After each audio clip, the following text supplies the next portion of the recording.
E é uma alegria ver aqui novamente a WeMove cheia, com muitos clientes, muitos amigos, e prestigiando aí não só a iProcess, mas principalmente o tema de inteligência artificial e hiperautomação, que já é um tema que a gente tem tratado nos últimos 12 meses, pelo menos, principalmente inteligência artificial.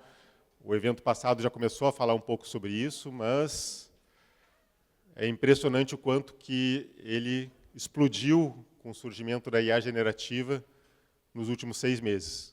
Eu nem falei no evento passado, em outubro, sobre IA generativa, até, curiosamente, tem um slide em rascunho na apresentação que eu fiz para vocês em outubro, que eu escrevi GPT-1.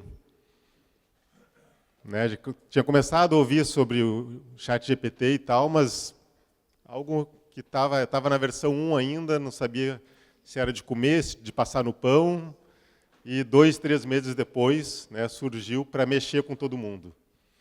E eu posso dizer para vocês, nesse primeiro semestre de experiência de ir em eventos, congressos, falar com os clientes, que 80%, 90% dos clientes com quem a gente fala já falavam que inteligência artificial era uma coisa importante para trazer para a organização, para olhar nos processos, mas não tinha uma meta clara. E a IA generativa trouxe essa meta clara. Eu não tenho dúvida que grande parte dos nossos clientes hoje tem como uma expectativa, uma meta, inclusive para prestar conta para a direção, ter alguma iniciativa de inteligência artificial dentro da organização. Mas isso é somente o início. Para mim, que trabalho com processos há 20 e tantos anos e comecei a trabalhar com RPA em 2017. Em 2017, ninguém sabia o que era RPA. Praticamente ninguém. Eu tinha que mostrar o robô rodando, porque senão as pessoas achavam que você precisava botar uma cadeira, uma mesa e um computador para o robô trabalhar. E foi assim até 18, 19, 20, a gente explicando e mostrando o que era RPA. O grande boom do RPA começou ali em 20. Não só por causa da pandemia, óbvio que a pandemia ajudou bastante, mas também porque já vinha se plantando as sementes disso nos últimos 2, 3 anos. E hoje, 3 anos depois, eu não tenho dúvida para dizer para vocês que 80%, 90% das grandes empresas já têm soluções de RPA, 50%, 60% das médias empresas já têm solução de RPA. É algo que é quase tão comum como o banco de dados. A gente ainda está no processo de encontrar oportunidades, de ver onde se aplicar, mas já é uma tecnologia totalmente consolidada, já é commodity, essa que é a verdade. E, para mim, a gente está aqui hoje com inteligência artificial no que a gente estava em 2017, 2018 com RPA. O que significa isso? Que daqui 2, 3 anos, todo mundo vai ter, todo mundo vai estar aplicando. A gente está no início da jornada, hoje quase ninguém tem. Se perguntar aqui para vocês, deixa eu perguntar para vocês, quem tem efetivamente um projeto em produção de robotização aqui? De inteligência artificial, perdão. 3, 4, num público talvez de 70, 80 pessoas aqui. Vou fazer essa pergunta em outubro desse ano, vou fazer essa pergunta daqui a 1 ano para vocês, tenho certeza que a gente vai ter mais mãos levantadas aqui. E o fato é que o grande diferencial não é só você trazer inteligência artificial, mas é você trazer isso para vários processos e você começar agora. Porque quem começar em 2025, 2026, vai ter uma curva de adoção que é natural, não é algo que você estala os dedos e sai implementando. Então, a gente está num momento que eu entendo crucial para entender os conceitos, para começar a jornada, para começar a adoção. E esse é o objetivo aqui da manhã de hoje com vocês. É mostrar os conceitos, é mostrar como iniciar, é mostrar como aplicar e apoiá-los para que ainda em 2023 vocês possam ter uma iniciativa em produção, possam ter uma iniciativa de sucesso, que seja o embrião para outras iniciativas que possam se multiplicar em 2024. Espero poder ajudá-los com esses objetivos na manhã de hoje. Vou falar 2 minutinhos da iProcess, acho que todo mundo já nos conhece aqui, por estarem aqui, por serem nossos clientes conhecidos, mas a iProcess é uma empresa aqui de Porto Alegre, nascida há 23 anos, com o DNA de trabalhar com processos, está no nosso nome, na nossa identidade. Trabalhamos, né, com um slogan que a gente chama, né, do redesenho à automação, porque a gente é uma mescla de uma consultoria de processos que olha para os teus processos para repensar o negócio e depois implantar tecnologia. Tecnologias essas que são orientadas à automação de processos. Então, nós não trabalhamos com qualquer tipo de tecnologia, mas aquela que está em volta do que a gente chama do conceito de trabalhador digital, né, que é as capacidades, as tecnologias que automatizam as capacidades que uma pessoa precisa ter para executar um processo de negócio, como RPA, com as mãos, com BPMS para orquestração de tarefas, como chatbot para comunicação, captura cognitiva para leitura de documentos e inteligência artificial para tomada de decisão. E para isso a gente tem um conjunto de parceiros que, de forma agnóstica, a gente leva para os nossos clientes para identificar, né, as melhores soluções que a gente entende que existem no mercado para atender os nossos clientes. Temos uma área de educação, né, que é a Process Education. Já aproveito aqui para divulgar que temos uma turma dessa trilha de RPA agora em 1º de agosto de 2023. Para quem já tem, a iniciativa é uma forma interessante de multiplicar, de levar o conhecimento para dentro. Gostaria de convidá-los todos a conhecer o conteúdo. E um conjunto de serviços que objetiva vocês terem uma visão da iProcess, uma empresa completa quando o assunto é processos, do licenciamento à educação, do redesenho à automação. Bom, mas vamos começar então agora com o que realmente importa, o assunto que trouxe vocês aqui. O título da palestra é Hiperautomação e Inteligência Artificial. 2 termos, né, que já existem há bastante tempo. Na verdade, inteligência artificial foi cunhado lá mais ou menos em 1956. Começou a se falar sobre isso, né, na própria Segunda Guerra Mundial, com o surgimento do computador. E hiperautomação já é bem mais frequente, já é bem mais nova, né, é um termo cunhado em 2019 pelo Gartner, num estudo sobre as 10 maiores tendências tecnológicas para o próximo ano, né, no caso era para 2020. Se repetiu a hiperautomação como tendência de 2020 para 2021. Hoje já está batido, sinceramente. Eu acho que vim aqui falar para vocês, falar uma palestra sobre hiperautomação, né, vocês já devem ter assistido várias. Mas qual que é o ponto e por que eu ainda trago esse tema? Porque, por mais que o assunto já seja batido, e talvez muitos de vocês já tenham várias tecnologias, soluções embarcadas dentro da empresa para viabilizar projetos de hiperautomação, a verdade é que muito pouco se conseguiu fazer também. E o momento, na minha visão, né, de se fazer isso é agora, 2022, 2023 em diante. Por quê?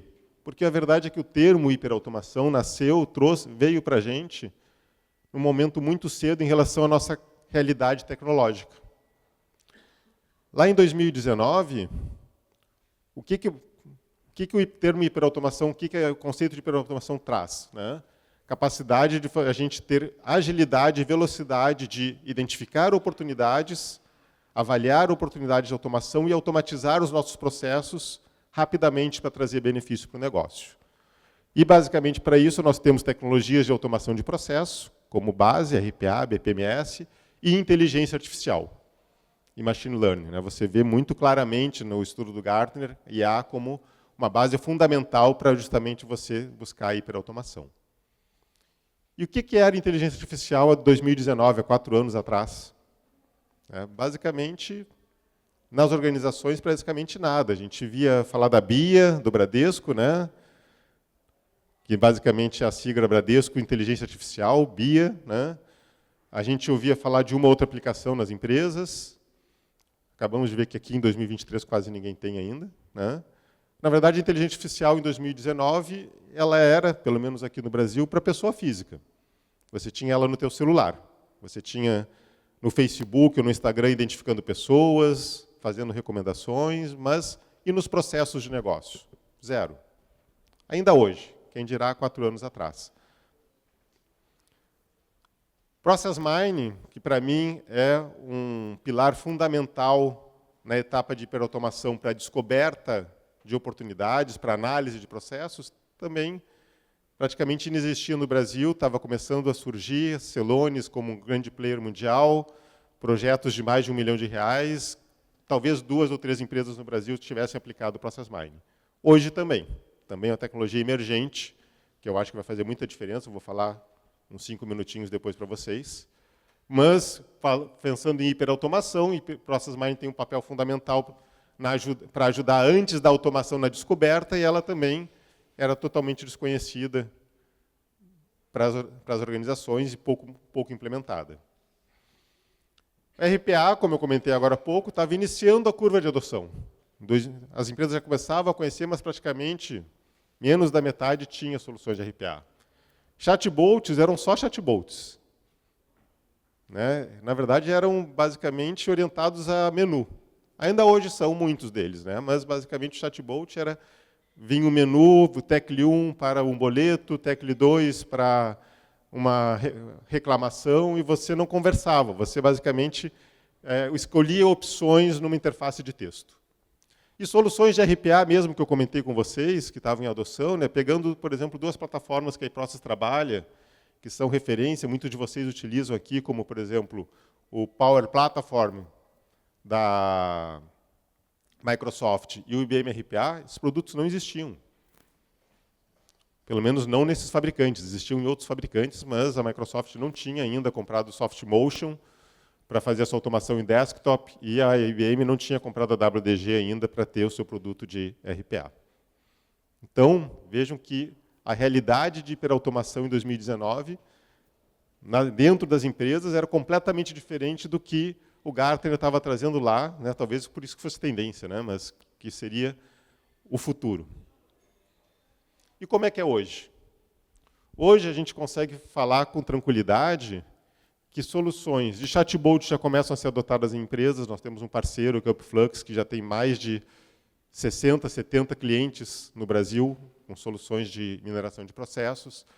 Chatbot já começa a ficar inteligente, captura cognitiva já é uma realidade, soluções de BPM, S e RPA existem em grande parte das empresas, e inteligência artificial está começando a despontar. Talvez hoje seja o momento que a gente tem realmente para olhar para o nosso negócio e dizer: posso trabalhar numa estratégia de hiperautomação. E essa estratégia se baseia, sob o ponto de vista da iProcess, olhando os conceitos que a gente chama de trabalhador digital, que, como eu comentei agora há pouco, né, basicamente, inclusive, é o que orienta a iProcess nas tecnologias que a gente trabalha. O trabalhador digital automatiza as capacidades que uma pessoa precisa ter para executar um processo, onde uma pessoa precisa da mão para fazer as atividades repetitivas, precisa ter uma orquestração dos seus processos, entender quais são as suas prioridades, atividades pendentes, SLAs, precisa se comunicar com clientes, fornecedores, funcionários, precisa capturar informações, precisa tomar decisões, sejam elas cognitivas ou decisões lógicas. E para cada uma dessas capacidades, nós temos uma tecnologia, como, por exemplo, o motor de regras de negócio, para a automação de tomada de decisões lógicas, inteligência artificial para a tomada de decisões cognitivas, captura cognitiva, processamento de imagens para a leitura de informações, documentos, contratos, notas fiscais, chatbot, processamento de linguagem natural, IA generativa, ChatGPT agora, para a comunicação, soluções de workflow BPMS para a orquestração e nosso RPA para automação de atividades manuais repetitivas, utilizando o teclado e mouse. Se olhar essas tecnologias, eu não vou gastar mais do que 15 segundos para falar para vocês que a RPA é uma solução básica para hiperautomação, porque dá agilidade em automação da tarefa, e o BPMS é uma solução básica para automação do processo como um todo, porque dá agilidade na automação, na orquestração, na gestão, na organização dos processos de negócio. Mas são 2 tecnologias que já estão consolidadas. Passei muitos anos falando sobre o que era processo, workflow, etc. Hoje não preciso mais. Se vocês olharem novamente o Gartner, vocês vão ver que o conceito de BPM, de melhoria de processos, workflow, RPA, são tecnologias chaves para hiperautomação, porque estão no cerne de automação com agilidade do processo de ponta a ponta e da tarefa. Mas não é o nosso foco aqui, né? Se alguém quiser depois conhecer ou aprofundar um pouquinho mais, não faltam materiais no blog da iProcess e a gente pode apoiá-los. A gente quer falar principalmente de inteligência artificial, que é o grande boom do momento e que vem totalmente ao encontro desse perfil. É interessante até, deixa eu comentar rapidamente com vocês um pouco do que os fornecedores de tecnologia falam para a iProcess, né? Então, por exemplo, empresas que a gente tem hoje como referência de IA e que a gente leva soluções, que é principalmente IBM e Microsoft, e eles têm, né, visto com bastante alegria, vamos dizer assim, esse caminho que a gente traça, porque eles têm ou parceiros de data, ou eles têm parceiros de automação. Mas ninguém que consegue olhar a preocupação com essas duas coisas. A iProcess é orientada a processos, então, para a gente, o dado e a automação do dado e a automação de atividades faz todo o sentido. E esse é, para mim, a grande fusão que a gente tem que trazer, olhar o processo, olhar oportunidades de automação, não só, né, que a gente conhece hoje, como robotização e BPM, como também com capacidade de tomada de decisão cognitiva. Mas vejam que interessante, um estudo que a gente tem aqui do McKinsey, em 2017, fala sobre a utilização de inteligência artificial dentro das empresas. E até eu queria fazer um rápido parênteses desse estudo, né? Poxa, 20% das empresas em 2017 utilizavam inteligência artificial. Poxa, será que 20% então estavam olhando os seus processos, pensando em aplicação, aplicando? Provavelmente não, né? Provavelmente esses 20% aqui é alguma solução embarcada de alguma necessidade de negócio que usava alguma funcionalidade de machine learning ou coisa assim, que se enquadrou em 20%. O fato é que agora, em 2022, esse número já cresceu 2,5 vezes. Para mim, esse dado está, agora em 2023, é completamente irrelevante. Eu tenho certeza, na verdade, convicção, que no final desse ano, com IA generativa, com tudo que a gente está vendo, esse número vai subir de 50% para 80%, de alguma aplicação, 70%, mas não com alguma aplicação aleatória, né, que alguém implantou um produto que tem IA embarcada, mas realmente de forma consciente, de estar trazendo a IA para dentro das empresas. Uma coisa que eu descobri também, de semana passada para cá, é que a tecnologia de pointer tem que melhorar muito, porque eu tenho sofrido bastante com isso. E aí, falando de inteligência artificial, o grande pulo, né, que a gente teve nos últimos meses, sem dúvida, é, né, o evento da IA generativa, que hoje muito se fala do ChatGPT, eu vou falar bastante também para vocês, mas que está todo mundo já se organizando e correndo, né, para conseguir buscar, né, a frente, né, que a OpenAI e a Microsoft, por consequência, como grande investidora, né, está conseguindo trazer hoje no mercado. Eu vou falar um pouquinho de IBM para vocês também, o que está fazendo, e a gente vai ver que, não esse ano, acredito, talvez daqui a um ano, né, as empresas estejam começando a encostar na vantagem que a OpenAI tem hoje. E aqui tem um pouco do conceito de IA generativa, né? Então, basicamente, é a criação de modelos que consomem conteúdo, organizam esse conteúdo e conseguem, com base nisso, aprender padrões e estruturas para que possam responder a questões, possam fazer, ter uma capacidade de diálogo, de conversação, de gerar informações, né, de forma inteligente e com contexto, que talvez seja uma das grandes diferenças da IA generativa em relação ao que a gente já tinha antes, né? Porque você tem produtos vários, na IBM tem o Discovery, por exemplo, pegando um exemplo, de classificação de textos, que vai lá, classifica o texto e te responde uma pergunta, né? Já faz, acho que, 10 anos que o Watson venceu o concurso da Jeopardy, né, que é tipo um jogo do milhão americano, respondendo perguntas, porque deram lá para ele a Wikipédia para aprender, né? Só que aqui não é só responder uma pergunta, é ter realmente uma capacidade cada vez mais próxima lá do desafio de Turing, né? De se comportar realmente como um humano e você não saber se quem está falando com você é uma máquina ou uma pessoa. É conseguir tomar decisões mais complexas e a gente vai ver bastante sobre isso agora na próxima 1 hora. E aqui tem um terceiro estudo do Instituto da IBM de pesquisa, que fala que em 2016, 58% dos executivos, né, ou seja, pessoas que estão a nível de direção, que por isso tem que ter alguns conceitos, né, claros, entendiam o que é inteligência artificial e que agora, em 2023, com a vinda da IA generativa, com a necessidade de entender o que é isso, a gente está já chegando próximo aos 100%. O que tudo isso nos traz? Nos traz alguns desafios. Se não houvessem desafios, vocês não estavam aqui, estava todo mundo já colocando IA a dar com pau dentro da empresa. Eu quero tratar 5 principais desafios aqui e como ultrapassar eles com vocês.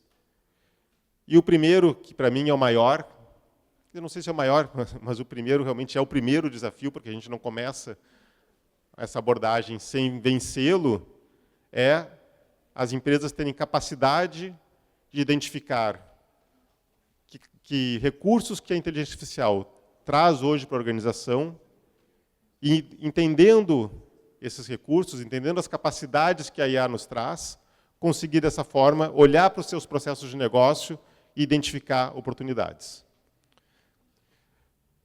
Fazendo um comparativo de novo com a RPA, que todo mundo conhece, né?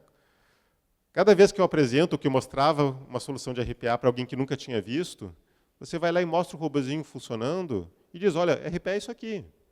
Está vendo ali, ó, o João fazia essa atividade com teclado, baixava o e-mail, digitava a nota fiscal no sistema e tal.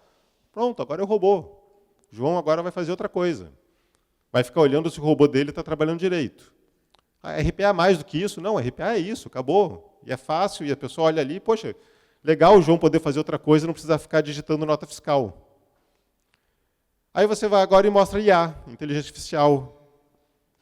E aí você me pergunta, tá, o que é então assim, ok, o robô digita, mexe com o mouse. E a IA, o que faz?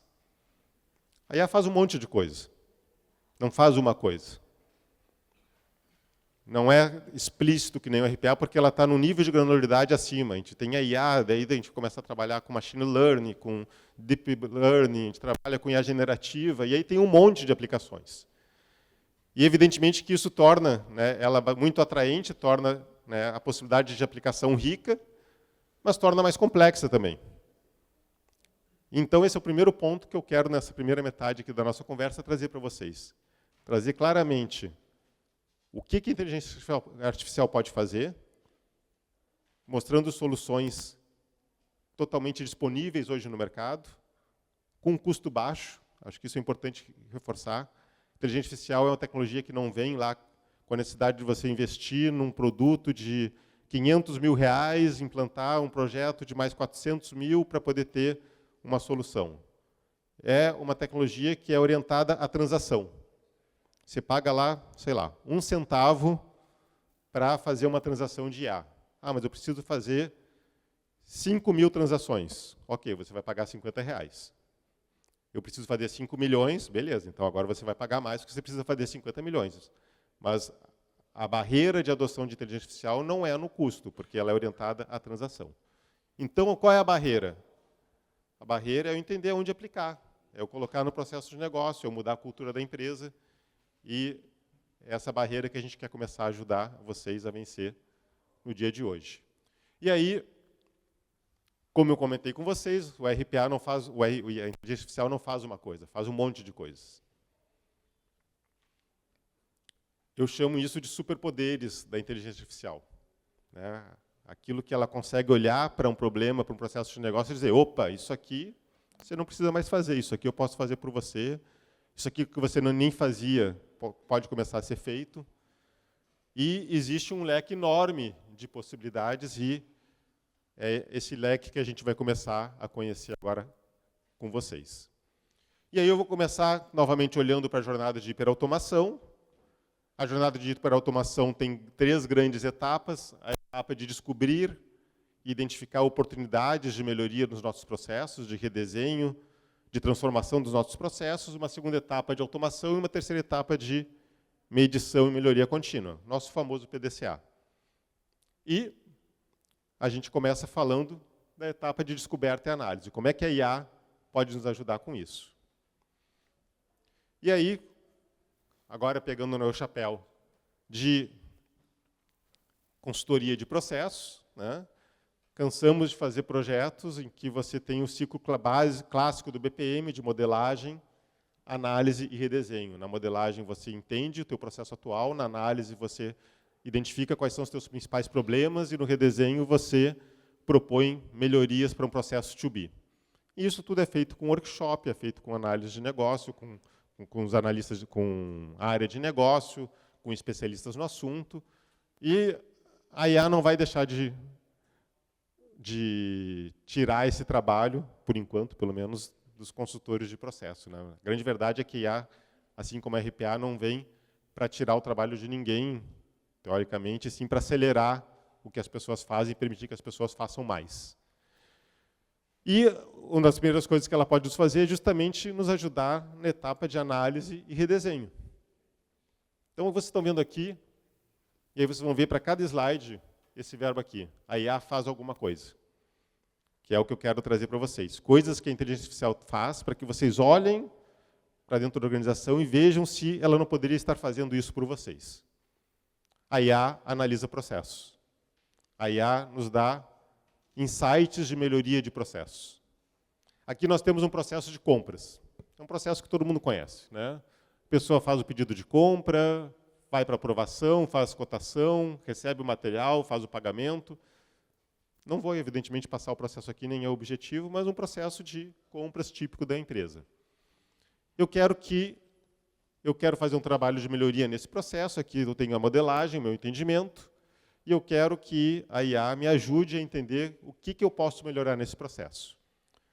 Por enquanto, eu não testei ainda com o ChatGPT 4, mas, por enquanto, a IA não consegue ainda entender BPMN. Então, eu tenho que dar uma mãozinha para ela. Eu passei aquele processo para um formato textual. Esse aqui, basicamente, é aquele processo que estão vendo ali. Eu descrevi cada atividade, quem faz, etc. Nada demais, para dar uma mão para a IA que ainda não consegue ler o meu BPMN. E aí, eu vou submeter esse processo para uma IA generativa e vou perguntar, como é que você pode me ajudar? Então, vejam aqui. Colei aquele processo ali e, não sei se vai aparecer, mas solicitei que ela faça a análise desse processo e me diga que melhorias que ela pode me trazer para melhorar. Aqui, ó, em relação a esse processo de compras, apresente as melhorias no processo que podem torná-lo mais eficiente, barato e rápido. E aí, aqui é o ChatGPT, com base nos 50 terabytes de informação que ele consumiu, ele começa a me dar uma série de melhorias para o meu processo de compras. Automação do pedido de cotação, uso de catálogo de fornecedores, utilização do sistema de e-procurement, implementação do sistema de aprovação eletrônica. Todas elas são relevantes para mim? Não sei, provavelmente não. Mas ele traz o insight. Se eu quiser, depois eu posso ali dar gere novamente, ele vai dar outros insights. É uma aplicação de contexto. Eu posso dizer, tá, mas como é que o e-procurement realmente vai se aplicar a esse processo? Pode detalhar mais um pouco? Ele vai detalhar mais um pouco. As pessoas vão ter outros insights? Evidentemente que vão. Mas eu estou aqui agilizando esse processo, eu estou tendo uma outra fonte de sugestões de um processo de compras, que pode ser de RH e pode ser em qualquer processo. Mas eu não fiquei satisfeito com isso. As sugestões são boas, só que eu estou sem grana. Então, preciso de sugestões que eu não precise investir. E também a minha área de TI não está me dando disponibilidade. Está todo mundo ocupado em implantar uma CRM, mover um sistema para cloud. Então, eu preciso de uma solução que a área de TI não precisa ser envolvida, mas eu preciso melhorar meu processo. Então, eu solicito outras sugestões que não envolvam investimento e que a área de TI não precisa ser envolvida. E aí, ele traz algumas sugestões que são impactantes somente no processo de negócio. Padronização de templates de cotação, negociação com melhores com fornecedores preferenciais, contratos de longo prazo, compra de desconto, compra por volume para ter melhores descontos, análise do desempenho dos fornecedores, treinamento e capacitação do time de compras, simplificar o processo de aprovação, melhorar o processo de comunicação. E daí eu vou. Então vejam que hoje, e isso para mim já é um grande diferencial competitivo para uma consultoria de processos, para um escritório de processos, né, fazer um processo de melhoria consultando, né, uma IA generativa e vendo que insights ela pode trazer. Como em outras várias aplicações que a gente vai ver, né, mas essa, para mim, que trabalho com processos, é fundamental. Ainda no mundo de análise de processos, a gente tem, né, a tecnologia de Process Mining, que basicamente é a junção da ciência de dados, de analytics, com uma visão de BPM, ou seja, eu ter uma visão de dados orientada a processos. Muitos já devem ter ouvido eu falar um pouquinho de Process Mining, né? Aqui eu vou falar rapidamente, mas é um tema que eu gosto sempre de reforçar, porque é uma tecnologia extremamente relevante para a melhoria de processos da empresa. Quem trabalha e já trabalhou com melhoria de processos sabe que quando você olha o teu processo de negócio, se você vai no teu escritório de processos, você vê os teus processos e eles dizem, olha, o meu processo de contas a pagar é assim. Está lá, está lá no repositório, está lá no Visage, está lá no Ares, é assim o meu processo. Só que se você tivesse uma bola de cristal com capacidade de ver tudo que todo mundo está fazendo quando faz um pagamento de uma conta, você ia descobrir que o teu processo, na verdade, é assim. Um macarrão. Eu não consigo não olhar essa figura e pensar, há 20 anos atrás, que a gente falava de integração de sistema, de SOA, e os sistemas se falavam sem barramento, nessa bagunça toda, agora a gente olha esse mesmo macarrão para os processos. Mas como é que você descobre que o teu processo é assim? Manualmente? Não descobre. Eu vou botar 2 pessoas acompanhando o processo por 5 dias. Vai descobrir algumas coisas, mas não vai conseguir ver o todo, as pessoas vão estar sendo observadas, vão se comportar de forma diferente porque estão sendo olhadas, e você vai continuar achando que o processo é daquele jeito ou um pouquinho diferente. E se você não sabe onde estão os problemas do teu processo, você diminui a tua capacidade de melhorá-lo. E o Process Mining nos dá essa possibilidade de entender realmente como as coisas acontecem. Porque, basicamente, ele funciona com o conceito de pegadas e de rastros, que basicamente diz o seguinte, toda atividade, se ela existe no processo, é porque alguém faz alguma coisa. Se alguém faz alguma coisa, deixa um rastro. Inclui um dado no sistema, manda um e-mail, atualiza uma planilha Excel, executa uma transação, faz alguma coisa, teoricamente, senão a atividade não deveria nem existir. Se essa pessoa deixa um rastro, eu posso capturar esse rastro, identificando o que a pessoa fez, quando fez, em que processo fez, e trazer tudo isso para um repositório, de forma temporal, identificando quando cada ação foi feita. E aí eu organizo isso para poder entender como os meus processos estão sendo executados. Então aqui vocês veem, por exemplo, conjunto de um processo de pagamento, feito em um conjunto de sistemas, cada vez que alguém faz uma atividade dessas, está, de alguma forma, deixando um log, um registro em algum sistema. E com o Process Mining, eu vou basicamente fazer o seguinte, eu vou mapear essas informações, é uma parte importante, fundamental, eu não parto do zero, eu tenho que entender o meu processo e os rastros que eles deixam, avaliar com a TI se eu consigo capturar essas informações, trazer para uma base de dados, a partir daí, importar isso para a solução de Process Mining, executar um treinamento, uma análise em cima desses processos, que vai organizar essas informações numa visão orientada a processos, idêntica ao que vocês têm hoje numa solução de BI, só que olhando esses dados sob o ponto de vista de processos. E, a partir daí, você começa a ter vários insights. Insights sobre realmente como é o teu processo na vida real, e não somente o teu as-is que você achava que era. A iProcess hoje trabalha com 2 soluções de Process Mining, Upflux, que eu vou falar logo em seguida, e a IBM. E para ver rapidamente um pouco disso na prática, queria mostrar para vocês um processo de compras. Processo que basicamente, né, todo mundo conhece, a pessoa cria a requisição, libera a requisição, cria um pedido, aprova o pedido, depois emite o pedido de compra, recebe o material, cadastra a nota fiscal, faz o pagamento. E para cada uma dessas atividades, eu tenho sistemas que eu utilizei para poder fazer essa tarefa, e cada um desses sistemas deixa um determinado registro em alguma transação do sistema que eu vou capturar para importar para o meu Process Mining. Então, o grande trabalho, o trabalho de Process Mining se baseia em duas grandes atividades. O primeiro é entender o processo e levantar os logs. O segundo é, uma vez carregando esses logs Process Mining, fazer análise de como o meu processo está e o que eu posso melhorar. Então, vocês podem ver aqui na próxima tela, é a solução da IBM, onde eu estou carregando os meus logs aqui. Então, eu tenho o identificador do processo, eu tenho a atividade, eu tenho a data e hora que ele foi executado, e eu começo a fazer a ligação de como realmente esse processo de um determinado número aconteceu à medida que eu fui vendo esse identificador aparecendo nos meus vários sistemas. Eu subo para ele o meu processo atual, como é que eu acho que é o meu processo, porque ele vai me comparar depois com o meu processo real. E como resultado, ele começa a me dar uma série de informações. Essa aqui é uma figura típica do Process Mining. Vocês estão vendo aqui as atividades, podem ver que já tem mais tarefas do que tem no meu processo atual. Na verdade, as atividades azuis são atividades que tem no meu as-is, as atividades em vermelho são atividades que apareceram. Não existiam no meu processo as-is.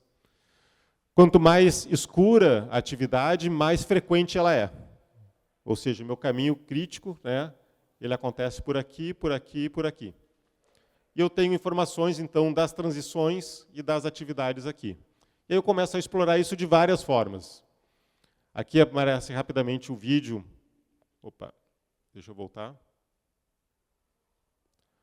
Um vídeo mostrando alguns insights que eu já tenho com a primeira análise do Process Mining. Então, ele vai me indicar que, por exemplo, nessa análise de pedidos de compra, eu tive 25 mil pedidos analisados nesse período, 13 mil seguiram o processo as-is, 12 mil, quase 13 mil também, não seguiram.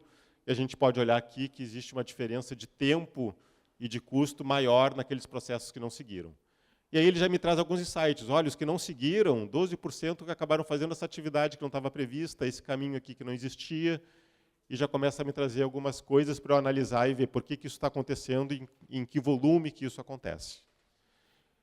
Evidentemente que eu posso navegar aqui no meu processo, posso identificar onde é que estão os gargalos, o tempo de transição de uma atividade para outra, eu posso fazer N filtros aqui, posso ver somente processos de compras que foram feitos no estado do Rio Grande do Sul com materiais de construção.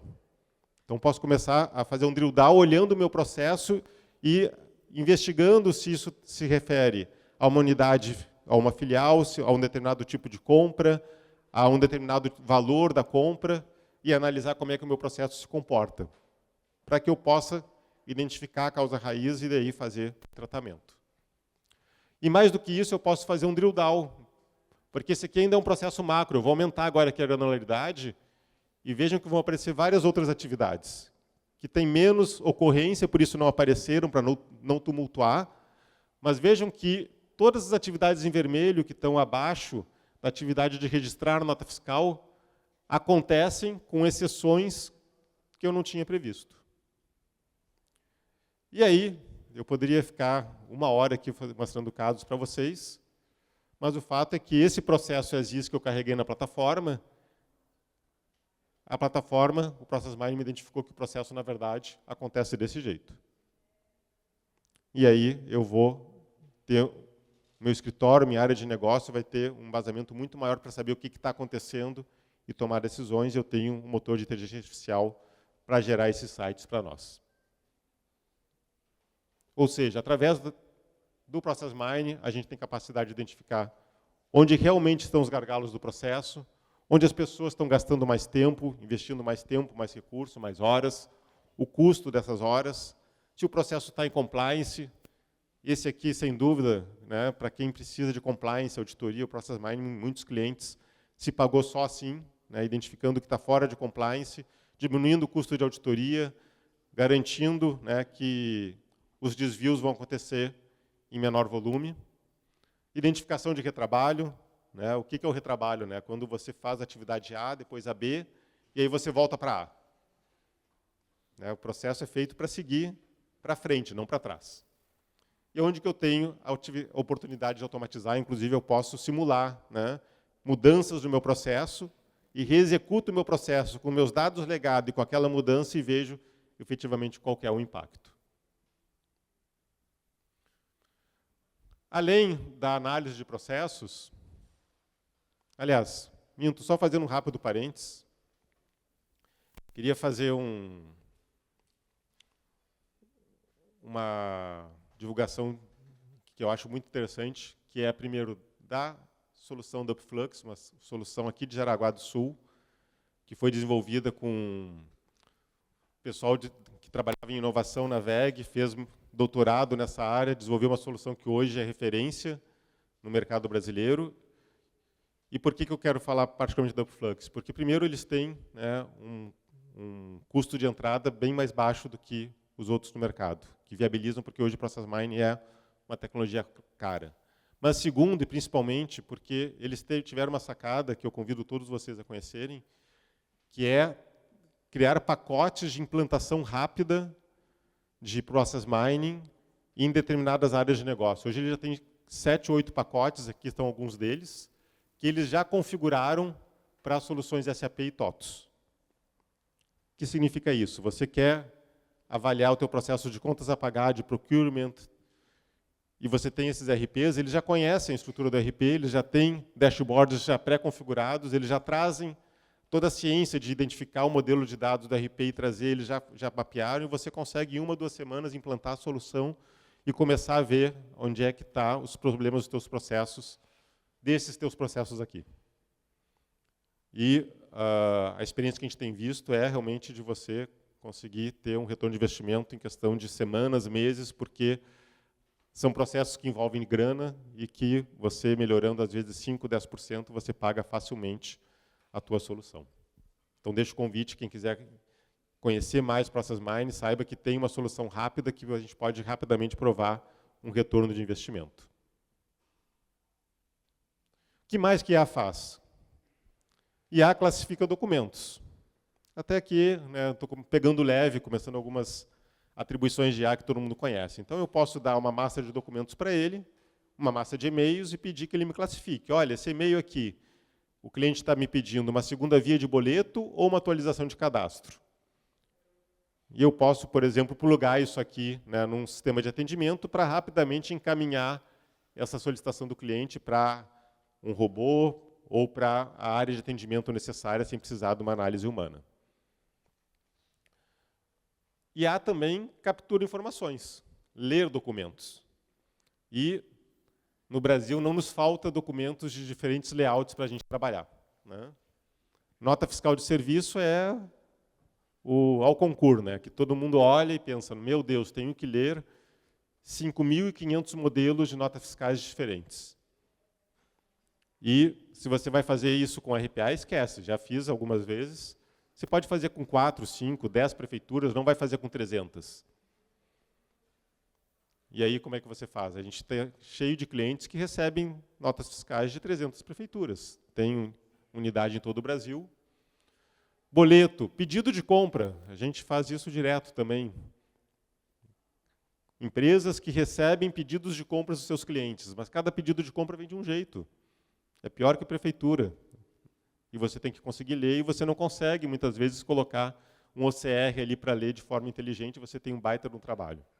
E para isso a gente tem a captura cognitiva, que eu quero aqui em 4, 5 slides explicar para vocês rapidamente como funciona e o tamanho do impacto que a gente tem em relação ao desenvolvimento convencional e que a gente tem ali justamente a parte cognitiva da inteligência artificial, aprendendo padrões para reconhecer informações em documentos que ele nunca viu antes. A ideia da captura cognitiva é você treinar, você escolher um determinado documento, você entender que informações você quer extrair desse documento e treinar a machine learning a identificar informações nesse tipo de documento. Então, a primeira coisa, e aqui eu estou mostrando para vocês uma solução da IA, da Microsoft, de captura cognitiva. Por que eu ressalto que é a Microsoft? Porque provavelmente 50% ou mais de vocês utiliza Office 365 e provavelmente ativar essa solução no ambiente de vocês seja algo extremamente simples. para começar a utilizar. Então, basicamente, eu vou informar que o documento ele é não estruturado, um contrato, por exemplo, ou ele é semi-estruturado, uma nota fiscal que tem um formulário, mas que o layout varia. E eu vou informar, então, qual o modelo de dados, quais são as informações que, tipicamente, eu extraio, por exemplo, de uma nota fiscal.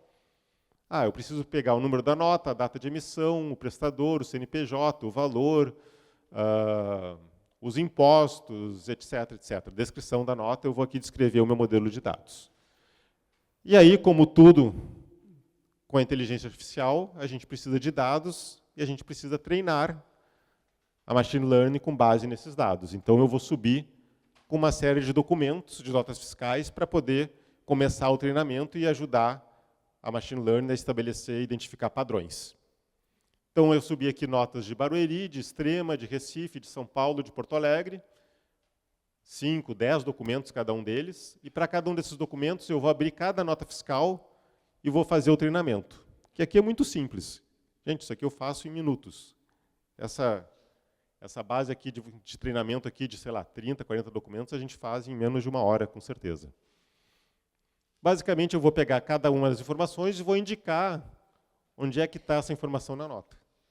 E ele começa a identificar padrões. Como é que essa informação aparece nas notas fiscais, que tipo de conteúdo ela tem, se tem alguma expressão regular que identifique, qual é o label normalmente que aparece.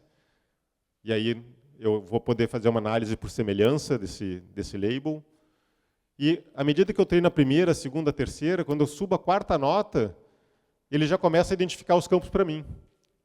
Alguns ele identifica errado, outros eu tenho que ajustar, outros ele não identifica, mas ele já começa a me trazer ganhos. De modo que no final desse treinamento, que eu treine lá 40, 50 notas, ele vai me dizendo, olha, isso aqui, claro, é uma percepção da própria plataforma, né? Na minha percepção, eu estou já com uma assertividade muito grande para achar o número da nota, a data de emissão, o prestador nem tanto, ainda o endereço do prestador também ainda estou aqui com um sinal amarelo, mas o resto está tudo verdinho. E é óbvio que quanto mais eu treino, né, melhor eu vou ter os meus resultados. E existe uma coisa que vocês vão ouvir para o resto da vida em inteligência artificial que se chama curadoria. Você nunca para de ensinar a máquina a aprender e você sempre que identifica que ela errou, você vai lá e corrige, ela aprende com o erro e ela se aperfeiçoa. E quanto mais a gente avançar, mais confiança a gente vai ter no resultado da inteligência artificial.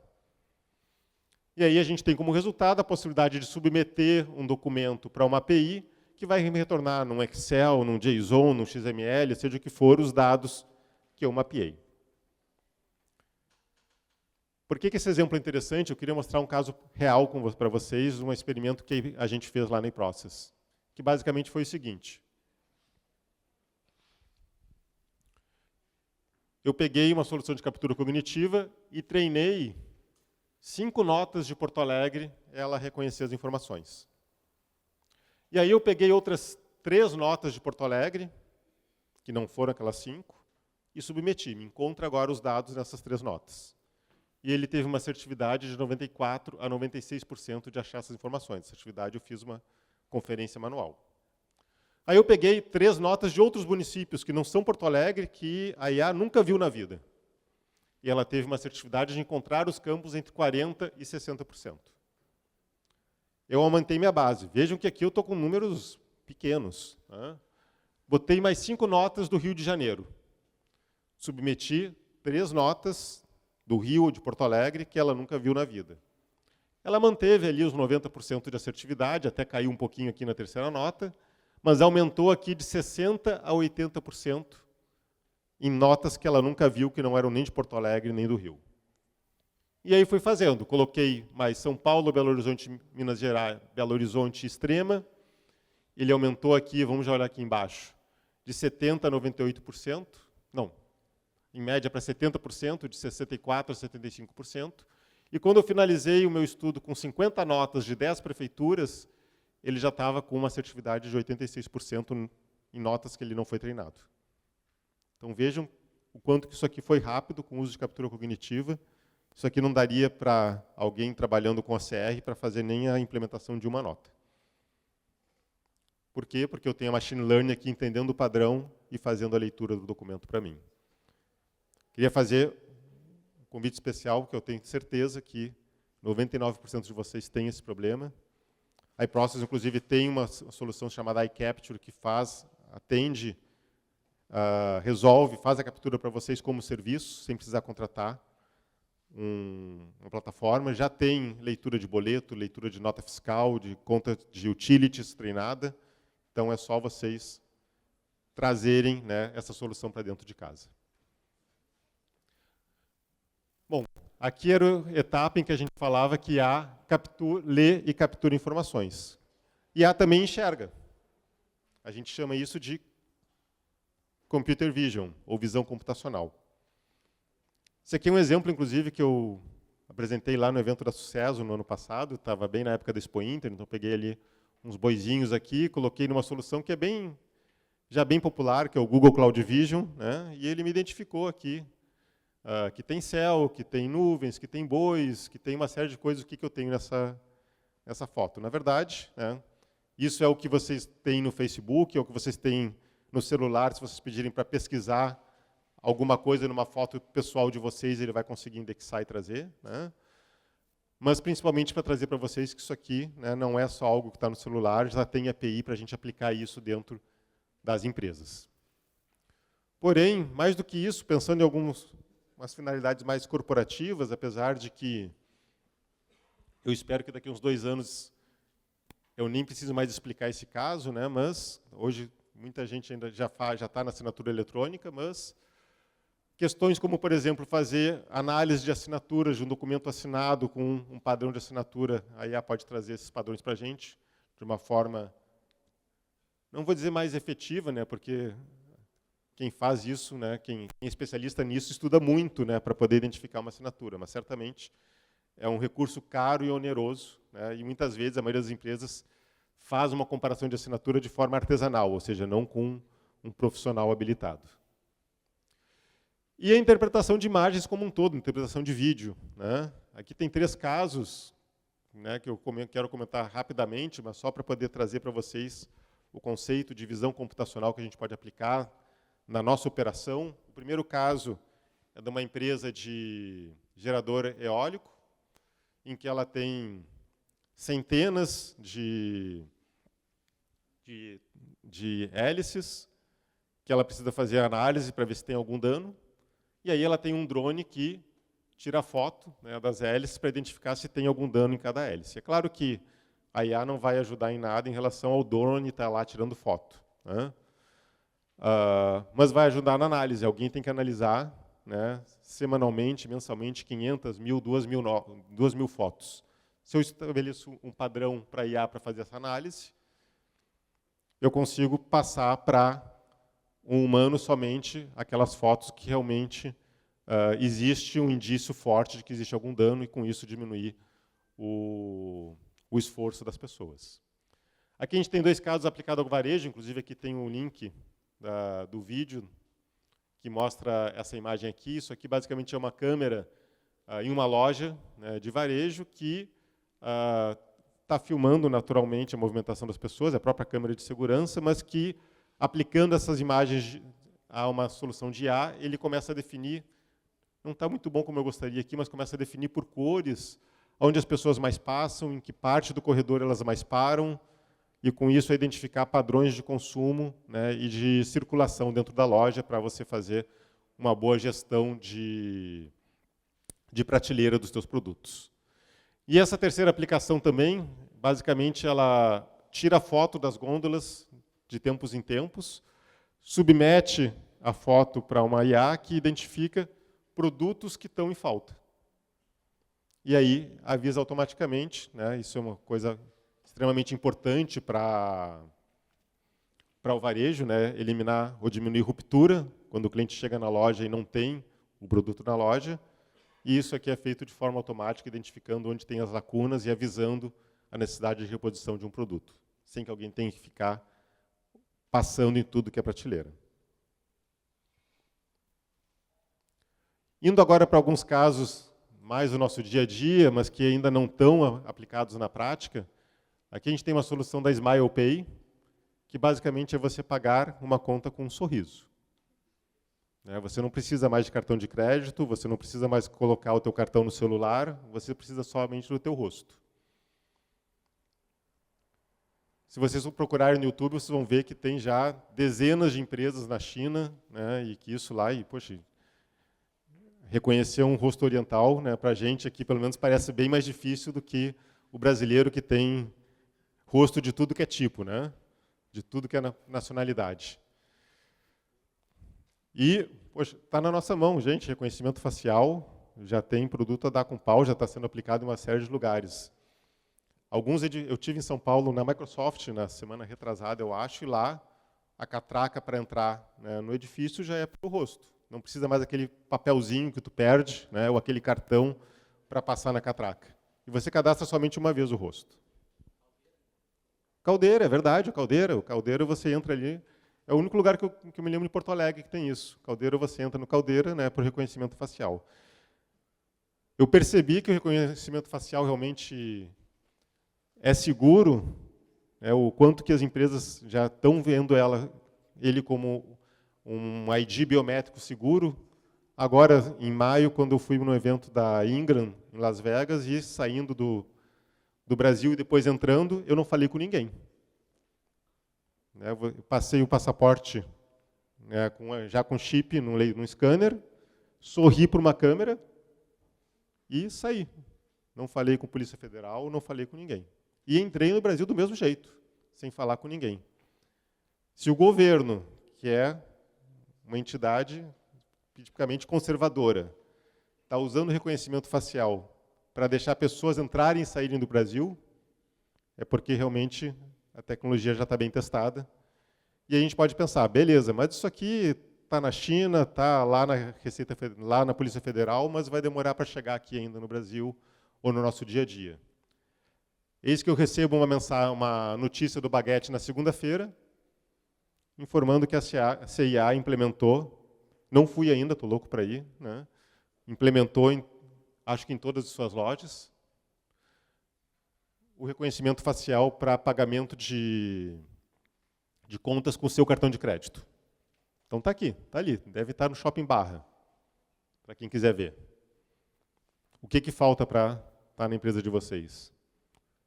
O que falta para estar na catraca da entrada de vocês? Olha a mão que é cada vez que entra ou sai um funcionário, você ter que dar o cartão para ele, habilitar, entregar, dar o acesso. Faz sentido mais. Então, IA enxerga, IA interpreta. Interpreta sentimento. Isso aqui é uma solução da Afectiva que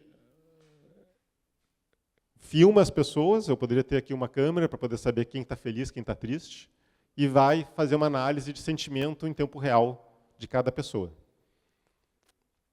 Eu posso colocar isso, por exemplo, agora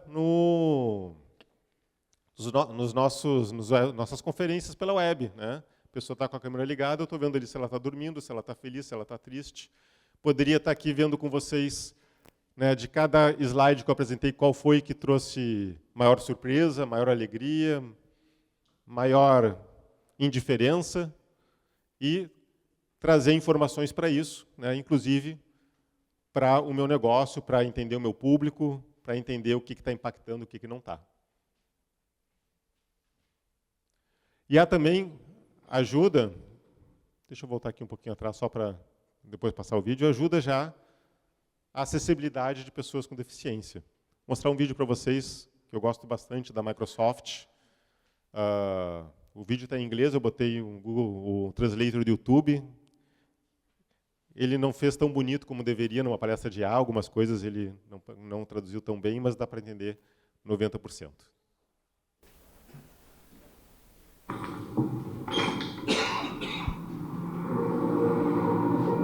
I'm Sakib Sheikh. I lost my sight when I was 7, and shortly after that I went to a school for the blind, and that's where I was introduced to talking computers, and that really opened up a whole new world of opportunities. I joined Microsoft 10 years ago as a software engineer. I love making things which improve people's lives, And one of the things I've always dreamt of since I was at university was this idea of something that could tell you at any moment what's going on around you. I think it's a man jumping in the air doing a trick on a skateboard.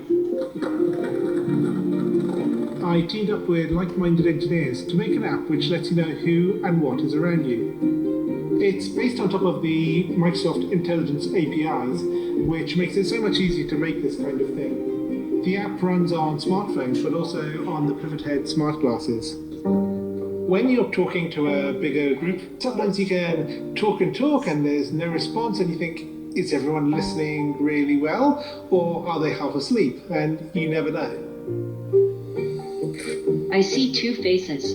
40-year-old man with a beard looking surprised. 20-year-old woman looking happy. The app can describe the general age and gender of the people around me and what their emotions are, which is incredible. One of the things that's most useful about the app is the ability to read out text. Hello, good afternoon. Here's your menu. Great, thank you. I can use the app on my phone to take a picture of the menu, and it's going to guide me on how to take that correct photo. Move camera to the bottom right and away from the document. And then it'll recognize the text. Read me the headings. I see appetizers, salads, paninis, pizzas, pastas.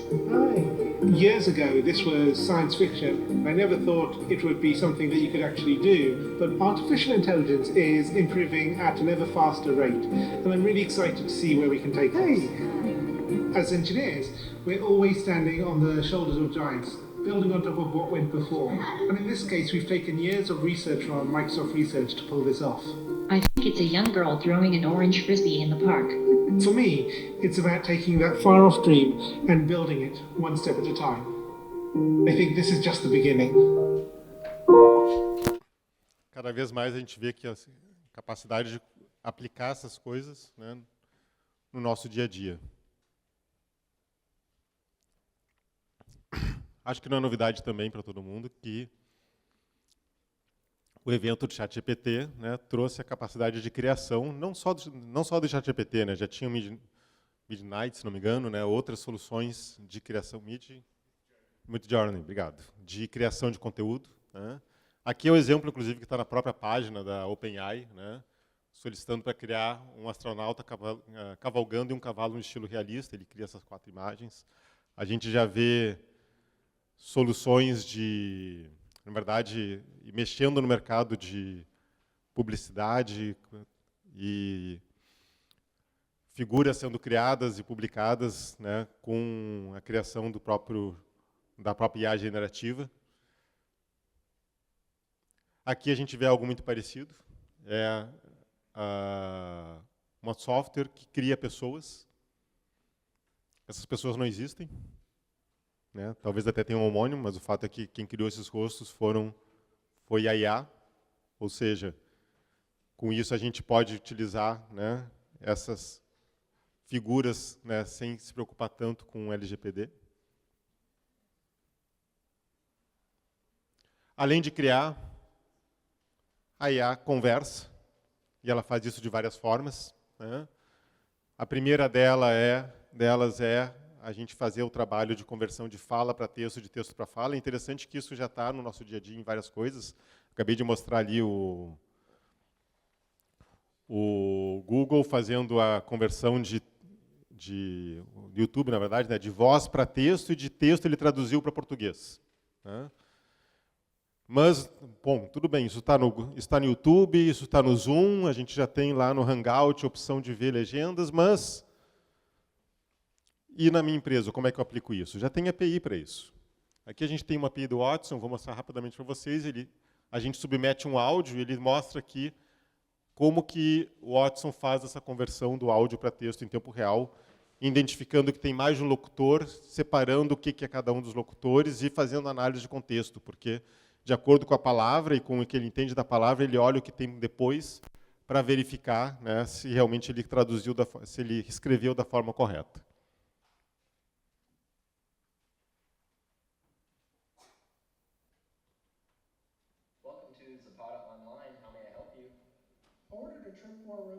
Ele começa a escrever aqui. que a pessoa está falando. Ele vai identificar logo em seguida que tem duas vozes, logo ele coloca aqui que tem o speaker 1 e o speaker 2. À medida que ele vai escrevendo algumas palavras aqui, que ele vai vendo que tem contexto, ele começa a identificar para poder criar o texto da melhor forma. E com isso, ele vai transformando esse diálogo todo em texto. Onde é que eu aplico isso? Nas empresas. Nos meetings que a gente faz, em reuniões, posso ter numa reunião um gravador, um microfone que capta e faz depois toda a transcrição. Ele pode identificar cada pessoa que está falando, depois eu substituir. Claro que a IA não vai saber o nome da pessoa, provavelmente, mas eu posso depois substituir, né, o speaker 1 e o speaker 2 por quem efetivamente falou, e ter isso documentado, sem contar o que eu posso fazer depois com uma ata de reunião. O IA também pode traduzir. Pode também parecer aqui algo muito básico, né? A gente tem o Google Translator não sei quanto tempo, mas, de novo, como é que eu aplico isso na organização? Há uns dias atrás eu fui num cliente, a gente foi fazer um workshop de descoberta de oportunidades de automação. É uma multinacional, e um dos maiores problemas que ele tem hoje, né, conversando com o pessoal de suprimentos, é que toda RFP que eles lançam no mercado, eles têm que lançar em português e inglês. Tem que lançar, por quê? Porque a matriz precisa e quer que seja assim. Na verdade, a matriz quer que lance em inglês. Mas se eles quiserem lançar em português, tudo bem, né, eles deixam. Mas eles têm que lançar em português. Eles têm até fornecedores que entenderiam muito bem em inglês, mas tem outros fornecedores que são menores e que não conseguiriam capturar a informação. E aí eles gastam centenas de horas em toda a empresa para fazer a tradução, e a gente está trabalhando, então, com uma solução em que eles vão gerar RFP em português e a IA vai traduzir e botar num template deles da RFP, ela em inglês, e de acordo com o conteúdo, se for para comprar cadeira, maravilha. Passa direto. Se for para fazer um projeto de engenharia, passa por uma revisão, para definir contexto, se a tradução foi feita corretamente em termos de termos técnicos. Mas bem melhor revisar 30% dos documentos do que ter que traduzir todos. Aqui a gente tem, né, a API também do Watson de tradução, inclusive muitas das APIs que eu vou mostrar para vocês, aqui é o caso dessa aqui, ó, vejam, é algo que eu gosto muito na IBM, ela tem para praticamente todos os seus serviços cognitivos um plano light, que é um plano gratuito, que você pode usar em produção até um determinado volume por mês. Por exemplo, essa API aqui de Language Translator, você pode traduzir até 1 milhão de caracteres por mês sem custo. E depois você vai pagar proporcional ao uso. É o tipo de coisa, em várias outras capacidades da IBM, que você pode trabalhar numa POC, botar um projeto em produção no escopo reduzido e depois, né, assumir o custo já com a certeza do benefício. E é a conversa também, né? Isso a gente já sabe, mas como eu comentei, chatbot até muito pouco tempo atrás, ou ainda hoje, é muito mais um cara que fala por menus do que consegue realmente conversar com a gente. Mas já tem muitas soluções que trazem aí o conceito de você ter uma conversa com o chatbot, né, não por um menu, mas realmente exprimindo e trazendo o que você precisa. E aí, para isso, você precisa da IA para fazer a programação de linguagem natural e entender o que a pessoa está falando. Na verdade, a gente tem aqui duas tecnologias, né, em nível de avanço distintos. A tradicional que a gente tem hoje implementada em grande parte das empresas que usam machine learning para chatbot é aquela que a pessoa escreve alguma coisa e aí, basicamente, a gente tem esses dois conceitos de intenção e entidade. O chatbot tenta entender o que a pessoa quer com aquilo que ela escreveu. Por exemplo, se for um chatbot que atende McDonald's, isso aqui é totalmente fictício, ok? A pessoa pede um McLanche feliz com o brinquedo do Bob Esponja. O que ela quer? Ela quer comprar um lanche. Essa é a intenção. E a entidade, o que ela quer comprar? Que lanche que é? É o McLanche feliz com o brinquedo do Bob Esponja. E aí você programa a IA para que ela consiga entender essa intenção e consiga disparar o fluxo de atendimento do que eu devo pedir para alguém que quer comprar um lanche. Esse é um primeiro modelo. E o segundo modelo, que eu não diria que vai substituir, eu acho que ele é paralelo a esse primeiro, é o da IA generativa, porque ele permite que você converse com contexto, que você faça perguntas em cima do que você já falou.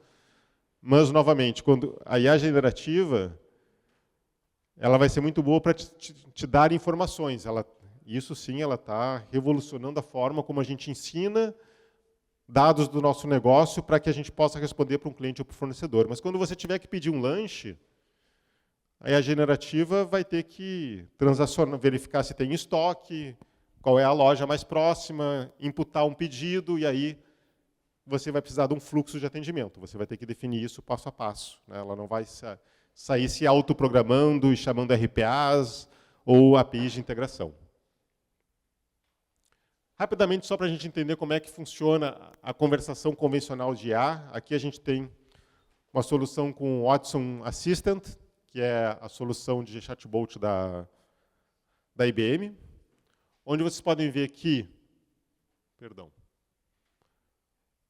Eu vou fazer aqui um exemplo de um atendimento de um restaurante que implementou um chatbot. A pessoa pode perguntar para o restaurante que horas fecha, qual o endereço, pode pedir informações, o que ela tem no menu de saladas, e isso tudo são informações que o chatbot vai prestar. Mas aqui a gente está numa intenção que é um atendimento, a pessoa quer fazer uma reserva de uma mesa. E aí eu coloco aqui, basicamente, a primeira coisa que eu coloco é como que tipicamente uma pessoa solicita uma reserva de uma mesa. E, a partir disso, eu consigo entender que a intenção do que a pessoa escreveu é fazer uma reserva de uma mesa e inicio esse fluxo de atendimento aqui, onde eu vou configurar cada etapa, informando que informações eu espero e o que eu faço com essa informação. Vejam como é simples fazer esse tipo de desenvolvimento numa solução pronta para isso. Eu estou aqui entrando no Watson Assistant, criando um primeiro fluxo de atendimento para fazer uma reserva de uma mesa, e vou criar aqui as minhas frases de gatilho para essa intenção. Gostaria de reservar uma mesa, gostaria de fazer uma reserva, gostaria de uma mesa no restaurante. Vejam que o chatbot não vai procurar exatamente essas palavras. Ele está buscando aqui a forma como as pessoas pedem isso, para que depois, por semelhança, ele possa identificar a probabilidade da frase que a pessoa escreveu ser um pedido de uma mesa. E aí depois eu vou fazer o fluxo, né? Bom, uma pessoa que pede uma mesa, eu tenho que saber que horas ela vai chegar. E aí eu já informo que, tenho que saber a data, depois eu tenho que saber a hora, já informo aqui o horário que eu tenho para fazer reserva, e eu preciso saber se é na área interna, externa ou no mezanino. E aí eu faço esse fluxo tão simples como o que vocês estão vendo aqui, para fazer um atendimento que sai do menu e dá uma experiência bem melhor para o nosso usuário. E aqui a gente pode ver isso na prática, que é numa interface de teste.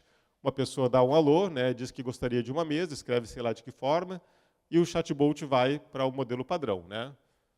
Para quando você gostaria, a pessoa dá a data, qual horário, a pessoa coloca aqui às 19 horas, aonde que gostaria, e o chatbot confirma a reserva. Botando um pouquinho mais de dificuldade para esse chatbot que a gente implementou em 1 minuto. A pessoa novamente pede uma reserva de uma mesa, ele pergunta para quando, ela diz, para amanhã. Então, não fala a data, diz para amanhã, tudo bem, nada demais. Mas também ela já diz aqui que é para 7 horas. Opa, mas às 7 horas eu queria perguntar depois. Mas ele já identifica que a pessoa adiantou uma resposta de uma pergunta que ele ia fazer na sequência, e por isso ele não faz essa pergunta. Ele já pula e já vai direto para o mezanino.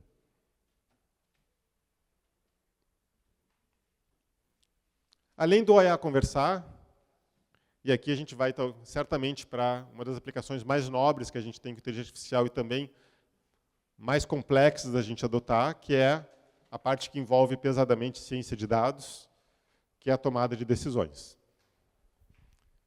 Certamente aqui que a gente vai ter grandes ganhos de negócio, que a gente vai ter muita coisa analítica, que a gente vai ter que envolver mais complexidade, mas já existem muitas soluções hoje que permitem que a gente tenha esse tipo de solução de análise cognitiva nos nossos dados, com o que eu chamo de Auto-AI.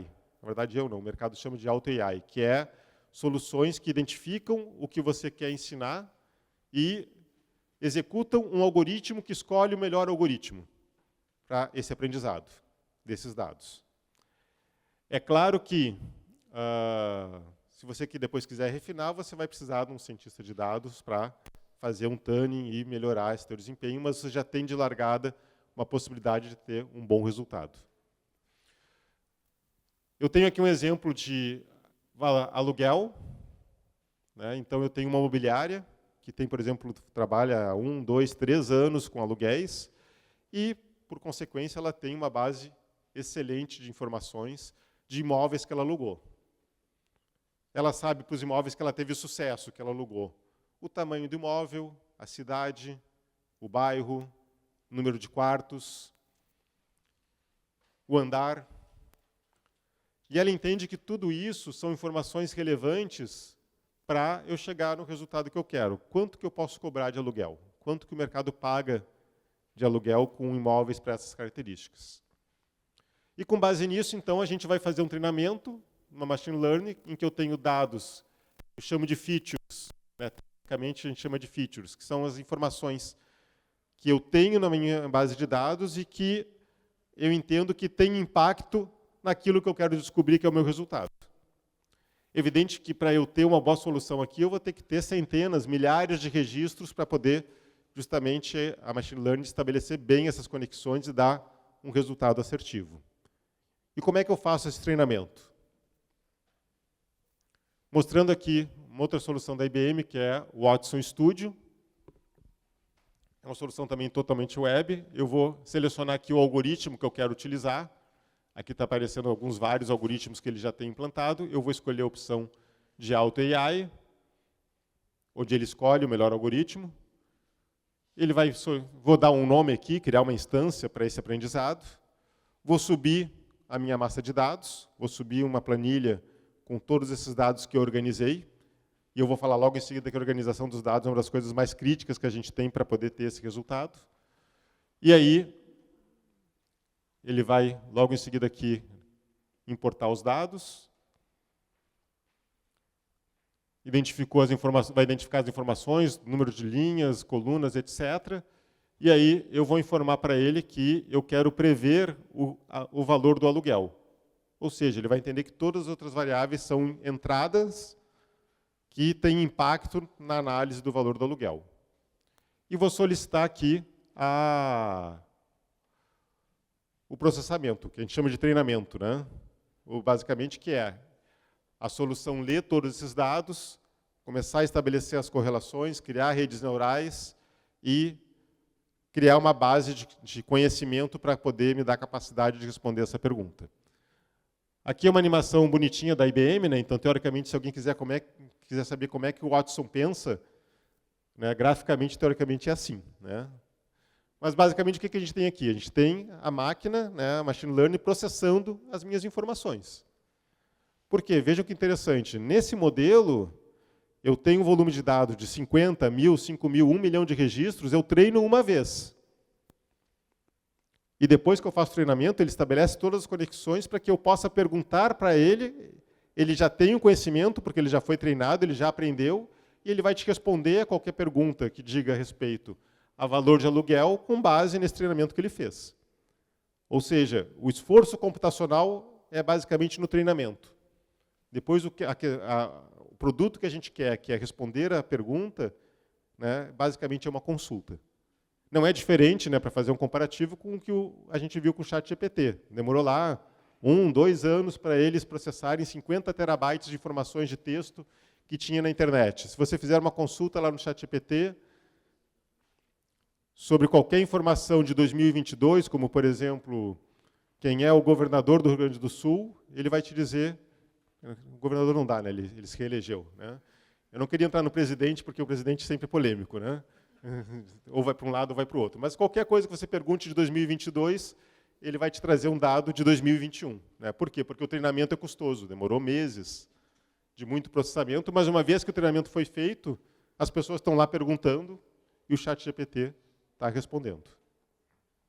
E aí, a partir do momento que eu faço esse treinamento, eu posso, então, a imobiliária pode chegar para o Watson e perguntar, olha, eu preciso alugar aqui em Porto Alegre um imóvel mobiliado que tem 2 quartos, um banheiro e 100 metros quadrados. Qual o valor provável que eu consiga alugar esse imóvel com rapidez? E ele vai me dizer, com base naquele conhecimento, olha, eu alugaria por R$ 1.500. E aí talvez se a imobiliária que estiver desesperada, o dono estiver desesperado para alugar, até coloca um valor ali abaixo e espera que o aluguel saia na próxima semana. Esse é um exemplo que basicamente é o maior desafio, mas também o maior ganho que a gente pode levar para as organizações. O desafio de entender que nós temos dados, a maioria das empresas tem um volume muito grande de dados sobre determinados assuntos do seu negócio. Esses dados provavelmente têm correlação entre si e, com base neles, eu consigo automatizar tomadas de decisões ou consigo ter previsibilidade. E um dos grandes cases que eu trago aqui, alguns já conhecem, aqui basicamente está mostrando a solução da IBM, o Watson Studio, que fez esse processamento.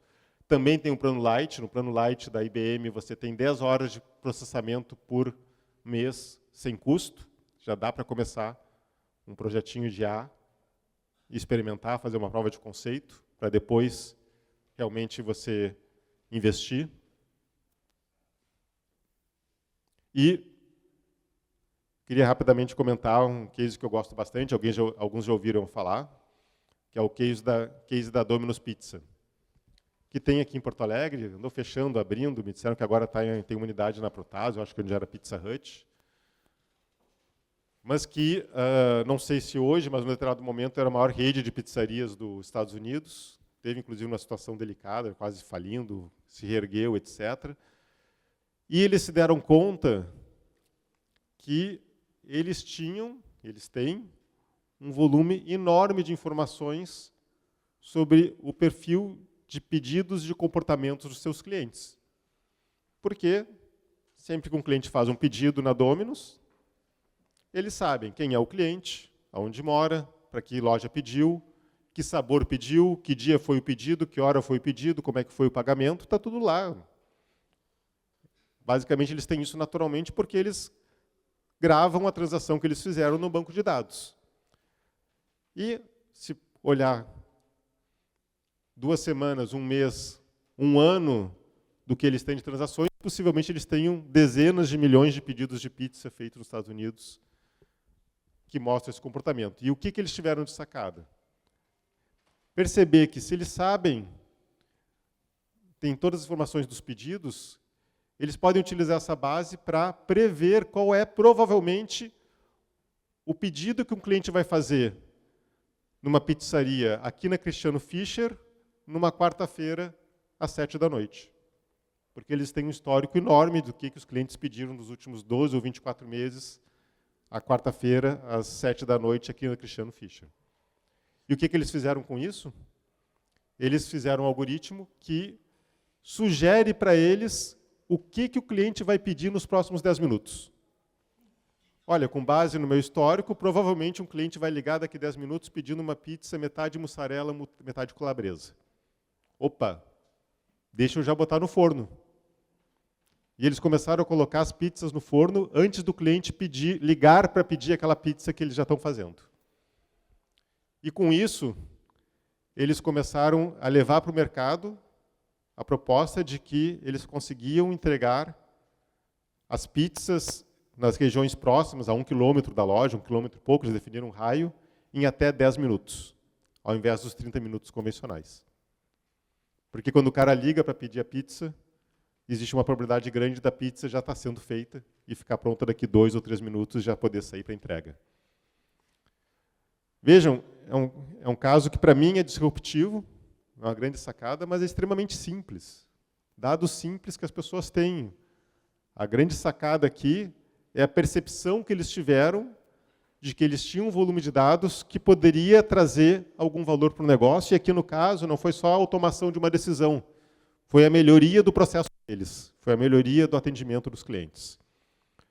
E esse aqui é uma das provocações que eu gostaria mais de fazer para vocês e para a gente levar para as áreas de negócio, porque eu não tenho dúvida que isso é algo que a gente tem que jogar no colo das áreas de negócio que conhecem os seus dados, que sabem a correlação que eles têm, para que eles comecem a pensar.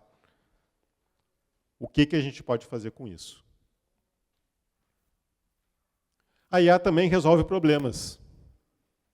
Eu não sei se eu fico feliz ou triste aqui com esse teste que eu fiz aqui, mas basicamente esse aqui é a prova de lógica que a iProcess faz há 15 anos. Em 20 questões, nunca ninguém acertou as 20 questões, e o ChatGPT resolveu em menos de 1 minuto. Inclusive explicando, né? Ele podia só dizer, né, é a letra B. Não, ele ainda me explica por que ele escolheu a letra B. Então, a IA resolve problemas e vocês podem imaginar uma série de problemas que a gente pode jogar aqui para ela e ela dá uma possível resposta para vocês. Da mesma forma, ChatGPT fez a mesma coisa comigo, ou com a iProcess, com a prova de Java. A IA codifica. A gente também tem há mais de 10 anos uma prova de Java, que a gente jogou, aqui eu joguei todos os exercícios, mas aqui estou jogando só um para vocês. E ele resolveu, está ruim de ver aqui no leitor, mas ele basicamente está mostrando ali o código Java que as pessoas tinham que resolver. Resultado, hoje a gente não aplica mais prova. Não adianta.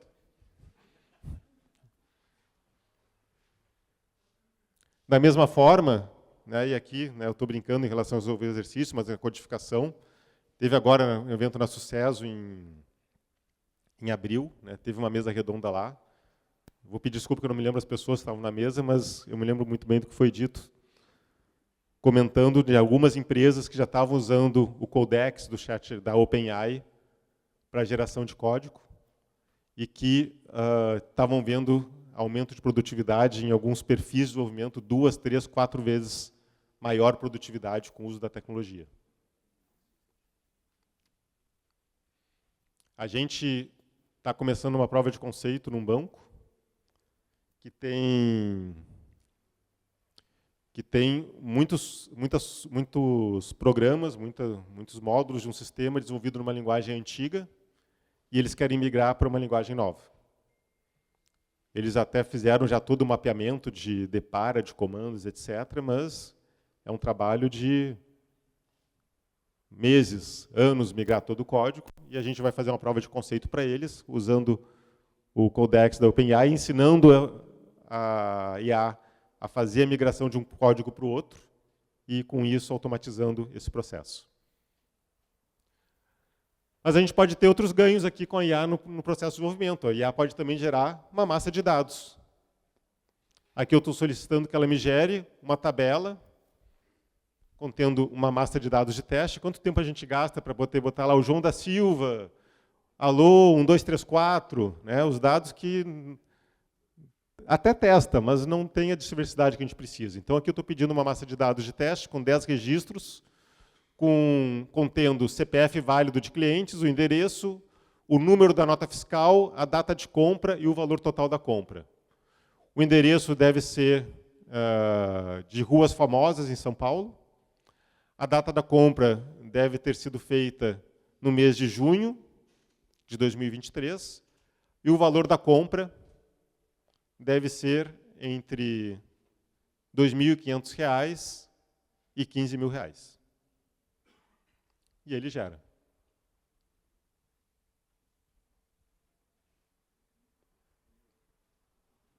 Quanto tempo a gente gasta, às vezes, para criar dados meia boca para poder testar os nossos sistemas? Legal, mas assim, com isso aqui eu não consigo testar. Eu preciso que esses dados sejam em CSV para poder importar para o meu software. Beleza. Isso aqui é uma janelinha que ele chama de code, é por isso que não dá para ver direito, mas aqui no cantinho tem um botão de copy, em que eu copio os dados que estão aqui, que está ruim de ver, mas estão todos em CSV. IA para finalizar aqui, liberar para vocês aí por uns 10 minutinhos no coffee, também me ajuda a otimizar o meu código. Ele não precisa só gerar, ele pode otimizar também. Então, eu peguei um determinado código em Java, se não me engano. Ele trabalha já nativamente com outras linguagens, Python, entre outras, PHP. Na verdade, eu pedi para ele o seguinte, olha, tem um código aqui. Eu quero saber o que esse código faz e que melhorias eu poderia fazer nele. E joguei o código. E aí ele me explica. Olha, tem 2 métodos, ele faz um loop, buscando números ímpares numa determinada faixa, e eu entendo que esse código seria melhor se eu evitasse uma determinada multiplicação desnecessária, convertesse algumas constantes, usasse variáveis. E olha, já que você pediu as melhorias, está aqui já o código melhorado. Vai, copy and paste. Depois dá uma olhada e vê se eu mandei ver bem ou não. Então vejam a aplicação que a gente tem disso no nosso dia a dia, como vai ser o que eu vou dar vários outros exemplos para vocês agora na segunda parte da nossa conversa. Para fechar com chave de ouro essa parte do que a inteligência artificial pode fazer pela gente, essa aqui é a parte que eu acho que é uma das aplicações que eu mais gosto, não essa específica, mas a forma que a gente faz a aplicação, e que eu acho que é mais relevante quando a gente fala de IA generativa, a gente fala de ChatGPT, a gente fala de como isso aqui efetivamente pode impactar o nosso negócio. Porque, bem ou mal, o ChatGPT ele caiu nas graças do povo, porque ele tem, né, de partida, uma aplicação para o CPF, para as pessoas, lúdica. Você vai lá e pergunta, quantas crateras tem a Lua? Quem foi que pisou a primeira vez? E ele te responde o que você quiser. Tem criança, tem adulto, tem tudo que é tipo de gente fazendo consultas, né, de perguntas e respostas lá para o ChatGPT. Mas vamos lá, o que isso ajuda nos meus processos? Aí você vai dizer, não, o ChatGPT pode ajudar, vou fazer perguntas para eles, vou mandar meu código para eles, vou mandar um documento para ele e ele vai me dar uma resposta. Beleza. Apple, Samsung, quem mais? Quantas fizeram isso? E, né, descobriram que os seus dados, muitas vezes restritos, caíram e entraram na nuvem da Microsoft, da OpenAI, na verdade. E agora estavam sendo utilizados, né, para atender outras pessoas também, né, coisas que não podiam ter vazado, e aí, pá, já bloquearam de cara, não pode usar o OpenAI, ChatGPT, para fazer processos dentro da empresa. A Samsung está desenvolvendo a sua própria IA generativa, e por aí vai. Então, como é que eu aplico tudo isso? A capacidade parece enorme, mas como é que isso funciona para mim? E a resposta é simples. É você ter o seu ChatGPT, a sua instância de IA generativa. Não é você usar a pública, que tudo bem, tem lá os 50 terabytes, que pode ser legal você utilizar, mas é você ter possibilidade de usar a capacidade da IA generativa com os teus dados, com as tuas políticas, com a tua base, com os teus documentos. E é nisso que eu acho que a Microsoft está, né, teve a visão e está anos à luz hoje da concorrência, à medida que ela trouxe as capacidades da OpenAI para dentro da Azure. E com isso, eu vou mostrar tudo que eu vou mostrar para vocês aqui. Quer dizer, tudo não sei, mas boa parte eu posso ir indicando de coisas como essa aqui que eu vou mostrar para vocês. Não foi feito com o ChatGPT lá, que eu faço login na página da OpenAI. Foi feita com uma instância da Azure, onde eu treinei a OpenAI ou a ChatGPT a responder coisas do meu negócio. Isso ficou numa instância minha, que só eu tenho acesso e que é tão seguro quanto os meus e-mails, quanto os meus documentos do Office, do OneDrive, que eu tenho na nuvem do Office 365. Aqui vocês veem um exemplo de uma outra capacidade da AI de aprender e atender as pessoas e responder, onde eu peguei uma série de documentos da iProcess. Não sei se dá para ler aqui. Um pouquinho que está desligado aqui. política de férias, política de inovação, alocação de colaboradores, políticas de feriados, infraestrutura. Eu peguei essas políticas e submeti para o aprendizado do OpenAI. E aí abri um chatzinho aqui. Aqui é uma tela de teste, ok? Mas é já uma primeira forma amigável que a gente faz os testes, em que eu comecei a perguntar: quanto tempo devo agendar as minhas férias? Quem é o responsável por minha aprovação? Onde verifico a disponibilidade de dias de férias que eu tenho? Você verifica na Wiki, né, na área privada da Wiki da iProcess para consultar essas informações. E aqui eu tenho o ChatGPT respondendo informações de políticas da minha empresa. Poderia estar respondendo informações dos meus produtos, dos meus serviços. Poderia estar respondendo o meu cliente, meu fornecedor, ou meu colaborador. Eu vou apresentar agora na segunda parte para vocês o que eu chamo de RH digital, que basicamente é todos os exemplos que eu fiz a partir daqui, que a gente implementou, eu tentei vincular com demandas de RH para poder mostrar, né, a capacidade de a IA atender muitos processos de uma área de negócio. A IA como o RH como um exemplo, evidentemente. Da mesma forma que eu tenho aqui a IA respondendo informações da minha política que ela tirou. Eu não treinei isso aqui pergunta a pergunta, não foi que nem eu mostrei lá para vocês no Watson. Eu simplesmente submeti o texto para ela e pedi para ela aprender. Da mesma forma, eu posso ter para melhorar o meu atendimento ao suporte. Eu tenho N clientes, tenho 2 clientes hoje que eu estou fazendo prova de conceito com isso aqui. Que basicamente o cara tem um sistema de suporte, começa com chat, o chat não consegue atender 90% das perguntas e vai para o atendimento humano. E aí você tem toda uma curadoria para tentar fazer ele aprender e tudo mais. O que a gente está fazendo com o ChatGPT? A gente está pegando as respostas, está olhando as respostas dos suportes, identificando onde tem respostas bem estruturadas, estamos pesquisando todas as perguntas que foram feitas pelas pessoas cuja aquela era a resposta e estamos estabelecendo um processo de aprendizado para que ele entenda a pergunta, a intenção e a resposta, faça o vínculo e consiga ser mais assertivo em fazer um primeiro atendimento para o colaborador, aqui no caso o sistema de suporte, para que não precise ir para o atendimento humano. É curadoria, dá trabalho, mas com IA generativa a gente consegue trazer isso e chegar muito mais longe.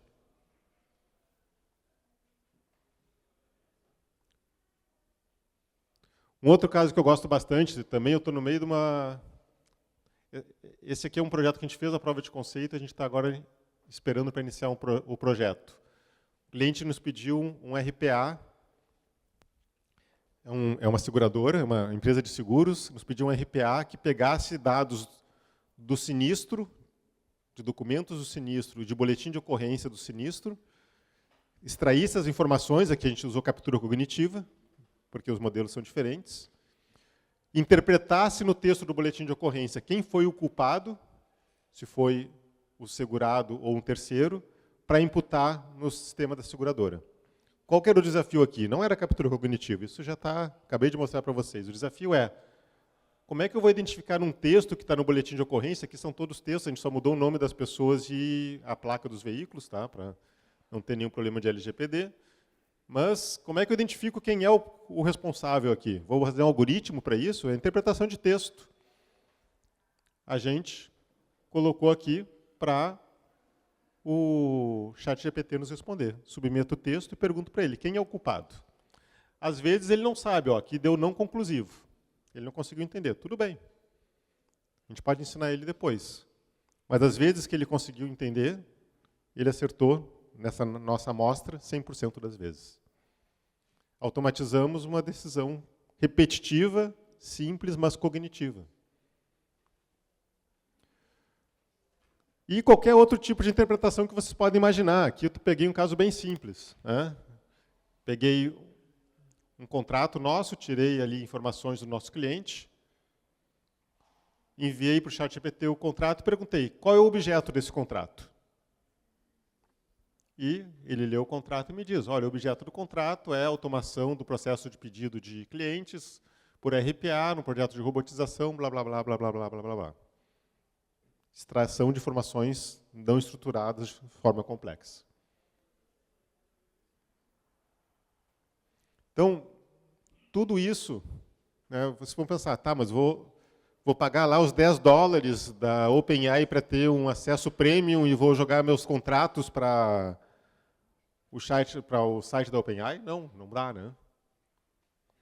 Mas, tudo isso que eu mostrei para vocês aqui foi utilizando uma instância privada com dados seguros da OpenAI, e eu não tenho dúvidas que se vocês olharem cada uma dessas aplicações, olharem para o processo de vocês, só aqui vocês tiram N projetos para 2023 de automação de processos com inteligência artificial. E aí, outra cereja no bolo, vou mostrar duas para vocês, vou começar agora com a Microsoft, mas no final vou mostrar da IBM, que também eu acho que é muito relevante, mas outra cereja no bolo é o Copilot. Quem já ouviu falar do Copilot da Microsoft? Menos da metade. Eu conheci no evento da Ingram que eu comentei que eu fui em início de maio. Confesso para vocês que fiquei impressionado. Não está em produção ainda, tá? Ele está em testes em alguns clientes nos Estados Unidos, em grandes clientes dos Estados Unidos. Não sei como é que está a situação agora, a última vez que eu consultei o site da Microsoft era essa informação, mas previsão de chegada para nós, pessoas jurídicas no Brasil, possivelmente até o final do ano, que basicamente é você integrar suíte de escritório, todo o suíte da Microsoft, com IA generativa e ter tudo isso que a gente viu sendo feito e sendo automatizado com capacidades como ChatGPT, como DALL-E para geração de imagens, criação de conteúdo, de forma natural.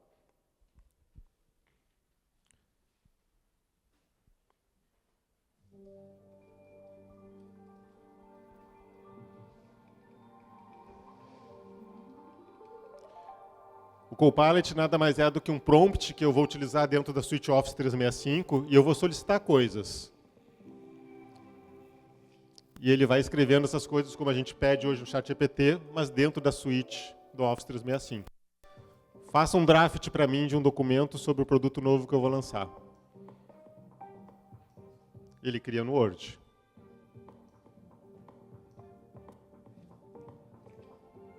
Evidentemente que depois eu reviso. Crie um slide, uma apresentação com 10 slides com base nesse material.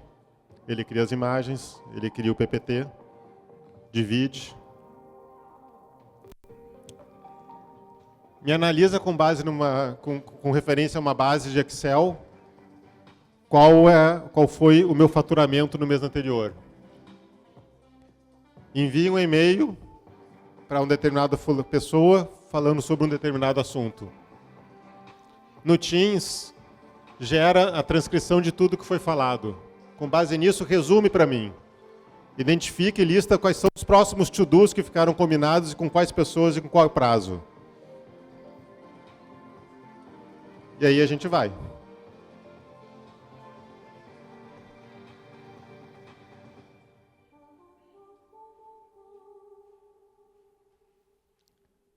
Alguém tem dúvida que isso vai acelerar o processo de muita gente? Na verdade, eu não sei se é daqui 6 meses, 1 ano, 1 ano e meio, espero que daqui a 1 ano. Mas essa é a nova forma de trabalho.